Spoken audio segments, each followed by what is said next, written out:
I started. The only reason I would probably still be playing on an Xbox right now if I didn't start watching, like, if I didn't get recommended like a Music video and start watching Music play this game, because Music is the reason that I downloaded TF2 on my computer in the first place, and he's the reason that I started playing PC games. And let me tell you, I spent a lot of money on Steam, so Valve has made a lot of money off of me. That is only because of TF2. So you're saying So that that's kind of so my point, is that it's bigger value than what they actually pull in, because if you are gaining users through having free games and those users eventually end up spending money on whether it be TF2 or something else on Steam, that's still money generated by TF2 that might not have been there. yeah, absolutely. So what you're saying is Muzilk should get an affiliate code for Steam and He should. He should. affiliate link. You should come back to TF2 Music, please. Honestly, Please, we need to be you in this. real, because I didn't get into the game. Muzilk started. I remember Muzilk's Market Gardener montage that he put on, that was on Niceult, and that's how he got big initially. Actually, well, I say big with like quotation. Um, but my buddy Adam, which you know Adam, he was our medic in the first newcomer. But he got me into TF2 because we were playing Minecraft. He started playing TF2 because Chris, who was our Pocket Scout in season 1, was playing TF2.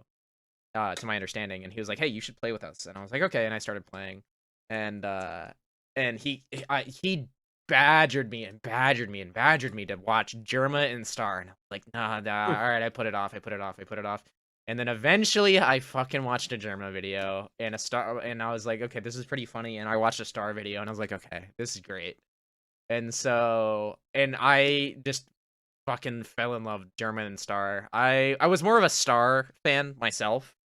Yep. But because I don't know, I just preferred, like, Germa's really funny, and I love Germa. He's one of my favorite content creators ever, still to this day. But I always Yep. preferred like Star's like kind of more like serious takes on stuff. I always like to hear what he had to like to think or he had to say. Right. But like that's kind of how like I think that is how like I kind of got into TF2. But I would say that absolutely Uncle Dane is the reason I started making content on YouTube. Like he absolutely is. Like Funk is great, and there's a lot of content creators that I love, but I would say that Uncle Dane is like the reason I started making content. Like just period. Like his editing is great, and I was like, I right now the issue that I have is there's not really someone who does what he does for any other class.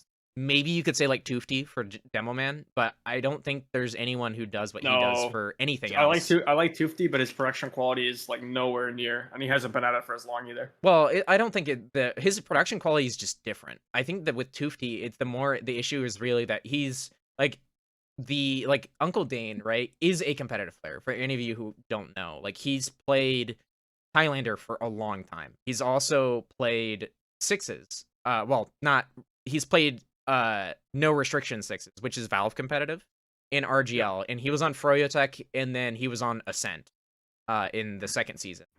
And then, I mean, he was carried on, but on Froyo, but it doesn't really matter. But like he really cares about the game, both competitively and casually, and he's got that like, all right, we're playing, like when you play TF2, I feel like there's always been like a few different mindsets.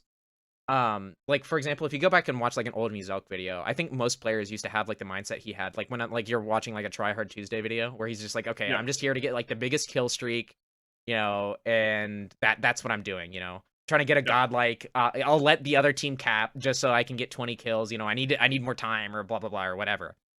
And then you had the people who are actually trying to win and like play with their team and stuff like that. And so I think TF2 indirectly, or I would argue very hard that TF2 lets you, like, it kind of forces people to play as a team, even if they don't want to. Yep. But I think like their Uncle Dane's is more in the like the camp of playing as a team and helping other people, and I don't think that like there's a lot of content out there for that, and that's what I'm trying to do, but we'll see. Yeah. But I think I would just wanted to, here's my Uncle Dane appreciation post, I guess. Got you. Mm-hmm. But I mean that's how I got into TF2 though, and content creation. And I think that I was thinking about this before when we were talking about Uncle Dane and maybe potential possible content updates. You know how easy it would be for Valve to contact somebody like, I don't know, like for example, I'll say Moist Critical, which I'm sure you're familiar with him. Yeah. He made a video about TF2's bot crisis during the whole Save TF2 Yeah, thing. so did So Ludwig. he's played TF2. You know how easy it would be for Valve to throw in a cosmetic that was for him and then pay him, I don't know, like $100,000 to make a video about it again and say, "Hey, I'm sponsored. Use my code," and then Well, he gets a cut or whatever. the And you know that would bring so many people to Steam. well, there's another thing there as well, though, is I feel there's one other person that has legacy with TF2 that has a cosmetic in the Steam community workshop about him, and The has an Germa? enormous Germa. Germa has Yeah. is one of the top streamers on Twitch. There's a cosmetic in the workshop right now where it's like it's like you make Scout into Germa. And Right. it would be great if that was added and Germa had like a stream where he's like cosplays as himself. That would be fucking hilarious. Like playing TF2 It again. would be. That would be And that would amazing. bring a lot of people to the platform, I'm sure, Well, because it's because he really has a not lot of a new difficult game. viewers. Yeah. Yeah. Because it would be interesting for I think it would be an interesting stream for him because he'd have to explain like this is how he started. Like this I mean, it's I think this is something that I think is like this is kind of shitty to say, but TF2's main export is good content creators. Like, Yeah. because They oh all my leave. god, like, well, like I mean, maybe not leave, but I think they just get burnt out of just doing TF2. No. Well, I don't blame them too. That's Yeah. the thing. I mean, There's money in other games. That's the thing. exactly. I would have done the same thing if I were in Music's Bolt. I think. I don't think I'd ever be able to stop myself from playing this game, but I don't know if I would. I think it would continue making TF2 content. I think. But then again, I haven't been doing it for a decade, so Yeah. Well, the thing is with Muzelk is that I think for him the issue was like the content, like what he makes had run dry. Because like for me, I've got like 100 video ideas basically. But the problem is like I like to have like a really like heavily edited video, and the issue is like it's just not like in the I probably won't even make like a tenth of them. I probably won't in like the next 5 years. You know what I mean? So I've still got ideas and stuff that I want to do. But for Muzelk, like he uploaded a video almost every day for like 4 or 5 plus years. And so, and all of his content, like no offense, was mostly the same. There was some scripted stuff, like for him complaining about like the community doing like really stupid things, and him talking about like his best loadout videos, which were pretty good. But almost everything else was like unscripted, like kind of highlight style videos of him in like Right. pubs, and that like you can only do that for so long, before, because like was the content like as a content creator looking back, like do I still enjoy those videos? Yeah, it's a guilty pleasure, but the content was stale. Like, and him moving to a different game just makes sense. But yeah. I would love to see him come back. But And he has a few times, but not. Yeah, It's on his more of second like channel. hi TF2. I still love you guys. Bye. Yeah, absolutely. Type of Yeah, deal, and as that's opposed not to, like he does in not for him, but both from like him, Germa, and Star especially, because those were like the big three back in the day. Was like we do not owe them anything, and they do not owe us anything, because that's I think the trap that kind of people get caught in is like they either feel like they owe the community something when realistically you made content for them and they chose to consume. And it feels Right. like some people either feel they owe the community, or the community feels like they owe that YouTuber. And then on the other end, you have people who feel entitled over the community, and vice versa.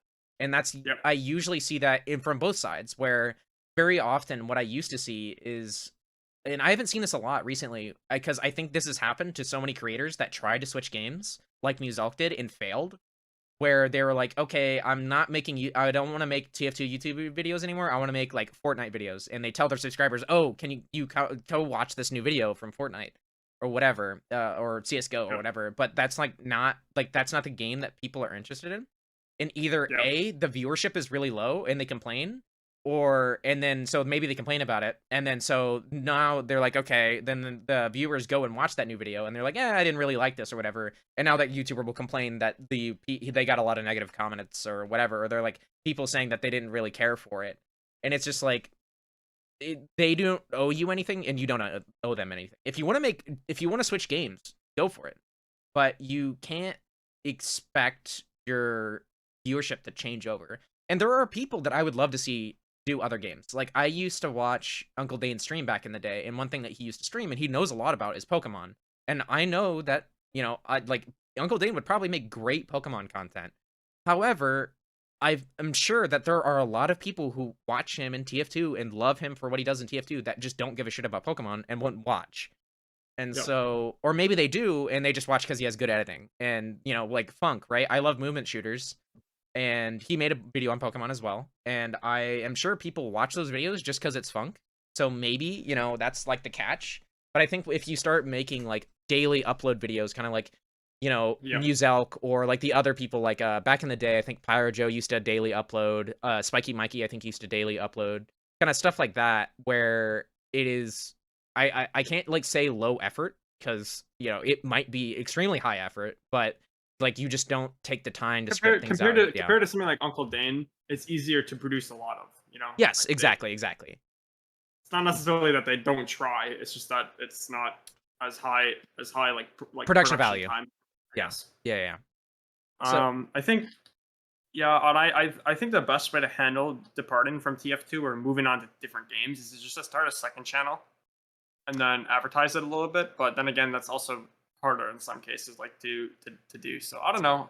yeah, I think there are two kind of ways that you can do it. There's the Muselk way, where you kind of take literally all the videos that you made on the old game and shove into a playlist, which is actually great, by the way. I playlists are super underutilized on YouTube, in my opinion. At Jolts Dude, making every single like series that he does in a playlist, it makes it super easy to binge. It's fantastic. I love Jolts Dude. But and then the other take is like recently with Uncle Dane in his Q&A saying if he was going to make content for another game or whatever, he would just make another channel.